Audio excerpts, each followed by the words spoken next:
সাবেক প্রধানমন্ত্রী শেখ হাসিনার শিল্প ও বিনিয়োগ উপদেষ্টা ও ঢাকা ১ আসনের সাবেক এমপি সালমান এফ রহমান সহ মোট ১৭৪ জনের নামে দোহার থানায় মামলা করা হয়েছে।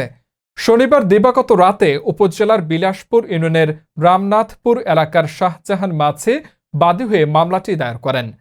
মামলার এজাহার সূত্রে জানা যায়, গত ৪ আগস্ট সরকার পতনের এক দফা দাবিতে শিক্ষার্থী ও অন্যান্য জনসাধারণ উপজেলার লটাখোলা করম আলীর মোড়ে আন্দোলন করেন।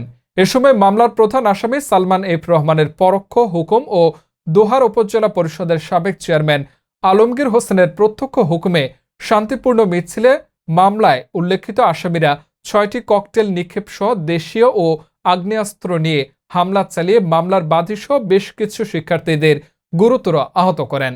এ সময় বেশ কয়েকজন নারীদের শ্লীলতাহানি করা হয় বলেও মামলায় উল্লেখ করা হয়। এই ঘটনার পরিপ্রেক্ষিতে ২৫ আগস্ট রাতে ভুক্তভোগী শাহজাহান মাঝি মোট ১৪৭ জন ও অজ্ঞাত আরও ২৫০ জনের নামে দোহার থানায় মামলা দায়ের করেন।